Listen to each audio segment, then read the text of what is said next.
Hello everyone, welcome back to my channel. तो आज हम एक नया स्टैंडर्ड पढ़ेंगे, यस डिस्कस करेंगे। तो आज मैं आप लोगों के साथ डिस्कस करने वाली हूँ ऐसे 600।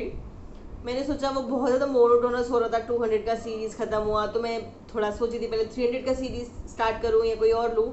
तो आई थॉट कि 600 का सीरीज़ करते हैं बिकॉज थोड़ा इम्पोर्टेंट भी है, एग्ज़ाम्स आने वाले हैं नवंबर में जल्दी ही। तो या इसीलिए आपका वो ऑलरेडी प्रिपेयर हो जाएगा।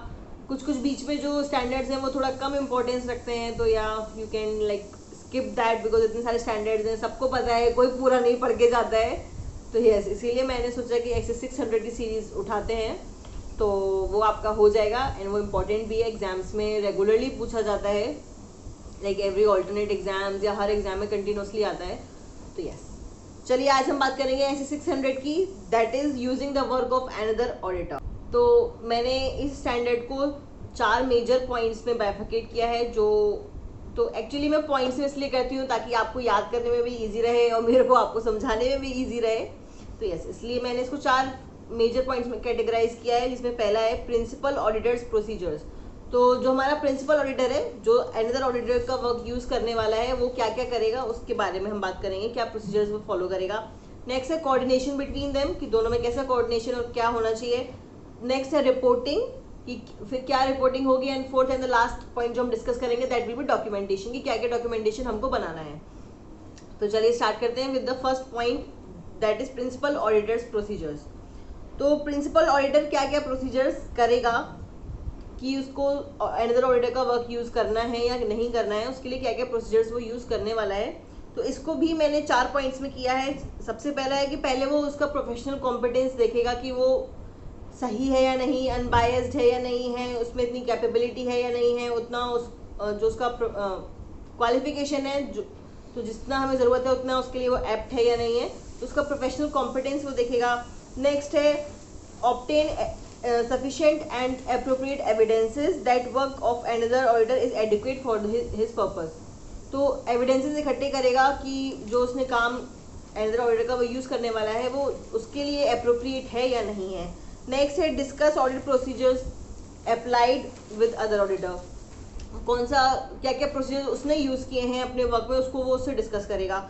एंड फोर्थ पॉइंट हो जाएगा इसमें कि क्या सिग्निफिकेंट फाइंडिंग्स उसको मिली हैं, तो जो भी उसको मिली है उसको भी वो कंसिडर करेगा इन देयर ऑडिट।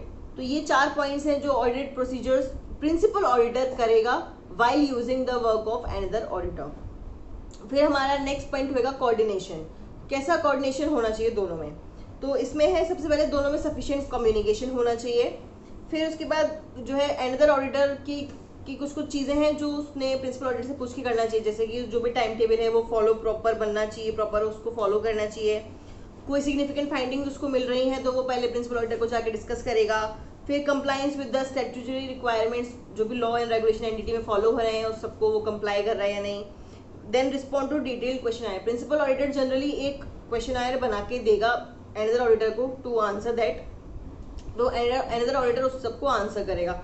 तो that is the main key points कि क्या कैसा कोऑर्डिनेशन उन दोनों में होना चाहिए। दोनों को अच्छे से अपनी अंडरस्टैंडिंग से कोऑर्डिनेट करके ही काम करना है, बिकॉज एंटिटी का एक ही का ऑडिट वो करने वाले हैं, तो दोनों में कन्फ्लिक्ट नहीं हो उसके लिए एक वो प्रॉपर एक ओवरव्यू या कह सकते हैं आप वो बना लेते हैं कि हम कैसे कोऑर्डिनेट करेंगे, कैसे अंडरस्टैंडिंग दोनों में रहेगी।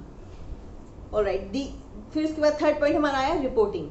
रिपोर्टिंग में क्या होगा, रिपोर्टिंग में अगर अनदर ऑडिटर ने अपनी रिपोर्ट में मॉडिफाई किया हुआ है ओपिनियन, तो प्रिंसिपल ऑडिटर ये चेक करेगा कि उसके लिए वो कितना मटेरियल है। अगर वो मटेरियल है तो प्रिंसिपल ऑडिटर भी अपनी ऑडिट रिपोर्ट को मॉडिफाई कर देगा, और अगर नहीं है और मतलब अगर कि अनदर ऑडिटर ने मॉडिफाई किया है ओपिनियन बट प्रिंसिपल ऑडिटर उसका काम यूज़ नहीं कर पा रहा है ठीक से, और उसको एविडेंसेस वो और इकट्ठे नहीं कर पा रहा है रिगार्डिंग दैट, तो फिर वो जो है प्रिंसिपल ऑडिटर जो है वो अपना विड्रॉ कर लेगा या डिस्क्लेमर ऑफ ओपिनियन दे देगा, क्वालिफाइड और डिस्क्लेमर ओपिनियन दे देगा। फिर उसके बाद जो है रिपोर्टिंग रिपोर्ट, जब जो भी ऑडिट रिपोर्ट बनेगी, रिपोर्टिंग में दोनों की रिस्पॉन्सिबिलिटीज अलग अलग हमें दिखानी है कि क्या रिस्पॉन्सिबिलिटी प्रिंसिपल ऑडिटर की थी और क्या रिस्पॉन्सिबिलिटी अनदर ऑडिटर की थी। तो वो अलग से दिखाई जाएगी डिवीजन की, क्या डिवीजन कौन किस पर्टिकुलर एस्पेक्ट के लिए कौन सा ऑडिटर रिस्पॉन्सिबल था। तो ये हो गया हमारा रिपोर्टिंग की, रिपोर्टिंग में क्या क्या होगा। Fourth and the last point जो है स्टैंडर्ड का, दैट इज डॉक्यूमेंटेशन, की क्या क्या डॉक्यूमेंटेशन हमें बनाने हैं। तो सबसे पहले नेम ऑफ द ऑडिटर्स, दोनों ऑडिटर्स का नाम, प्रोसीजर्स परफॉर्म, क्या क्या प्रोसीजर्स उन्होंने यूज़ किए, कंक्लूजन रीच, क्या क्या कंक्लूजन पे वो पहुंचे उन प्रोसीजर्स को करने के बाद, components whose financial statement are audited by another auditor and their significance, कि कौन कौन से कंपोनेंट्स हैं स्टेट फाइनेंशियल स्टेटमेंट्स के हमारे जो अदर ऑडिटर ने काम किया है और कौन से कंपोनेंट्स पे प्रिंसिपल ऑडिटर ने काम किया है, वो भी हम अलग अलग लिखेंगे ताकि कहीं पे कोई कन्फ्लिक्ट ना आए। And fifth and the last point इसमें manner of dealing with modified report of another auditor, तो कि कैसे किस मैनर में प्रिंसिपल ऑडिटर ने डील किया है, जो हमने रिपोर्टिंग में पढ़ा कि अगर वो क्वालिफाइड दे रहा है तो प्रिंसिपल ऑडिटर क्या करेगा और क्या नहीं करेगा, उस चीज़ का भी हम एक डॉक्यूमेंटेशन बनाएंगे। यस गाइस, इस स्टैंडर्ड में बस इतना ही था, बहुत छोटा सा स्टैंडर्ड है। अब इसको मैं जल्दी से एक बार आपको जल्दी समराइज कर देती हूँ। बहुत इजी है, ऑलरेडी वो समरी फॉर्म में ही था, मैंने बुकिश लैंग्वेज यूज़ नहीं किया, मैंने आपको स्टोरी की तरह सुना दिया।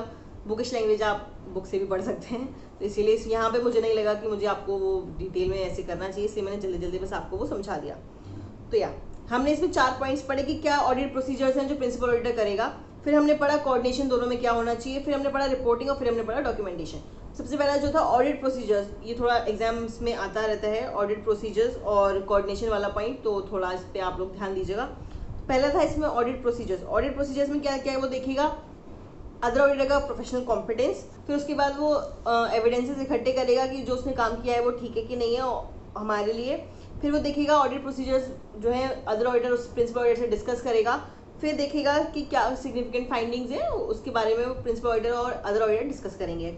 फिर हमारा था कोऑर्डिनेशन, दोनों में कोऑर्डिनेशन कैसे होना चाहिए, दोनों में अच्छे से कम्युनिकेशन होना चाहिए, जो भी टाइम टेबल या जो भी प्रोसीजर है वो फॉलो होना चाहिए, सिग्निफिकेंट फाइंडिंग्स जो मिल रही हैं वो तो अदर ऑडिटर को जाके प्रिंसिपल ऑडिटर से डिस्कस करनी चाहिए, compliance with laws and regulations होना चाहिए, एंड डिटेल क्वेश्चन आयर जो है उसको अदर ऑडिटर आंसर करेगा। फिर हमने पढ़ा रिपोर्टिंग। रिपोर्टिंग में हमने 2 पॉइंट पढ़े कि अगर अदर ऑडिटर ने क्वालिफाइड रिपोर्ट मॉडिफाइड रिपोर्ट दी है तो प्रिंसिपल ऑडिटर वो देखेगा कि वो चीज़ उसके लिए मटेरियल है कि नहीं है, अगर मटेरियल है तो प्रिंसिपल ऑडिटर भी उस चीज़ को ऑडिट रिपोर्ट को अपनी को क्वालिफाइड कर देगा, और अगर जो है प्रिंसिपल ऑडिटर ये देखता है कि वो अदर ऑडिटर का काम को यूज़ नहीं कर पा रहा है अच्छे से, लाइक रीजनेबल एश्योरेंस उसको नहीं मिल रहा है उसके काम से, तो वो ये चेक करेगा कि उसको यूज़ नहीं कर सकता है, तो अब वो अदर प्रोसीजर्स परफॉर्म करेगा। लेकिन अदर प्रोसीजर्स भी अगर वो नहीं कर पाता है तो फिर वो जो है अपना ऑडिट रिपोर्ट में डिस्क्लेमर ऑफ ओपिनियन दे देगा। फिर जो भी हम ऑडिट रिपोर्ट बनाएंगे उसमें दोनों की रिस्पॉन्सिबिलिटीज़ को हम बाइफर्केट करके लिखेंगे, कौन किसके लिए कौन से काम के लिए रिस्पॉन्सिबल था। फिर हमने पढ़ा डॉक्यूमेंटेशन। डॉक्यूमेंटेशन में हमने पढ़े 5 पॉइंट्स की नेम ऑफ द ऑडिटर्स होना चाहिए, प्रोसीजर्स क्या परफॉर्म किए जिसने, कंक्लूजन्स पे क्या पहुंचे, दोनों की रिस्पॉन्सिबिलिटीज़ क्या थी अलग अलग, और जो अदर ऑडिटर ने अगर अपनी रिपोर्ट मॉडिफाई की है तो प्रिंसिपल ऑडिटर ने उसके साथ कैसे डील किया। तो यस, बस इतना ही है इसमें, बस हमको यही याद रखना है, ज़्यादा बड़ा नहीं है, बहुत छोटा स्टैंडर्ड है, but yet it is important because continuously ये एग्जाम्स में पूछा जा रहा है, कोऑर्डिनेशन और ऑडिट प्रोसीजर्स वाला पॉइंट, तो इसीलिए हमें ये थोड़ा सा इंपॉर्टेंट है, इसलिए अच्छा है, छोटा है, ज़्यादा याद करने को नहीं है और एग्जाम्स में कंटिन्यूसली आ रहा है तो आप स्कोर कर सकते हैं उसमें। तो या that is all for this standard. I hope आपको वीडियो अच्छा लगा हो, अगर आपको वीडियो अच्छा लगा हो तो definitely like this one, subscribe to the channel and share it with your friends जिनके एग्जाम्स आने वाले हैं नवंबर में, शेयर भी कीजिए। And yes, see you in my next one, till then bye.